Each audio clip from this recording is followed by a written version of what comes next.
Bonjour et bienvenue au Mali, terre reconnue pour son hospitalité et son sens de l'accueil. Investir dans le secteur agricole au Mali, vous y avez déjà pensé? Si oui, eh bien vous avez bien raison, et je vais vous dire pourquoi.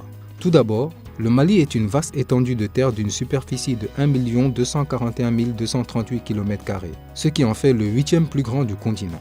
Situé au cœur de l'Afrique de l'Ouest, le Mali est un véritable carrefour naturel, avec 7 pays frontaliers et ses accès à 7 ports, une position idéale pour les échanges commerciaux.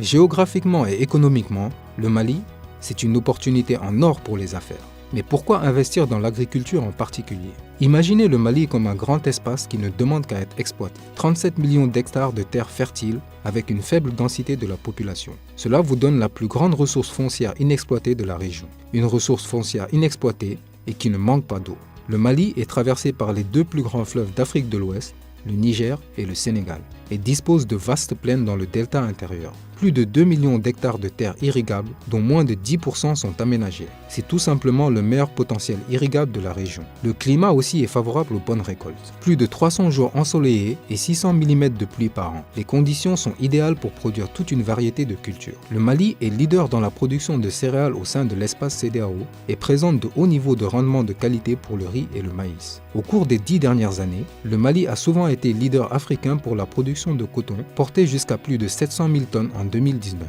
Le secteur du coton au Mali fait vivre 40% de la population rurale, représente 22% des exportations, 15% du PIB et 12% des recettes de l'État. Plus que jamais, l'ambition du Mali est d'attirer des investisseurs dans la transformation du coton en vue d'accélérer son industrialisation. L'élevage n'est pas en reste. Sachez que le Mali dispose du second plus grand cheptel en Afrique de l'Ouest après le Nigeria. Nous comptons plus de 22 millions de têtes avec des races diverses et variées. En résumé, le secteur de l'agro-business présente des opportunités d'investissement riches et diverses. Les céréales, la viande et le lait, les oléagineux, les fruits et légumes sont des filières très porteuses et à rentabilité certaine. Bien sûr, pour investir, il faudrait que le climat des affaires soit favorable. Plusieurs dispositifs existants contribuent à cela. Les terrains dans les zones dédiées à l'agriculture peuvent être loués pour 50 ans à des prix préférentiels sur la base d'un bon business plan. Terre d'accueil comme nous vous l'avons dit, l'État malien sait prendre soin des investisseurs. À travers la loi d'orientation agricole et le code des investissements, de nombreux avantages sont accordés aux investisseurs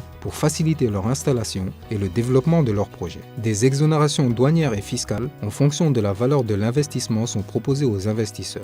Le système bancaire accompagne le secteur agricole à travers des produits financiers adaptés et sur mesure. Il enregistre une banque nationale dédiée au financement du secteur agricole, BNDA. Si vous souhaitez obtenir plus d'informations sur les démarches à suivre pour monter votre projet agro-business, n'hésitez pas à vous rapprocher de l'Agence pour la promotion des investissements au Mali, API Mali. Voilà, vous avez maintenant quelques outils pour investir dans le secteur agricole. L'environnement s'y prête, à vous de vous lancer. Vous souhaitez entreprendre dans le secteur agricole et vous n'avez pas d'idée? Veuillez visionner notre vidéo sur les opportunités d'investissement dans les filières agricoles.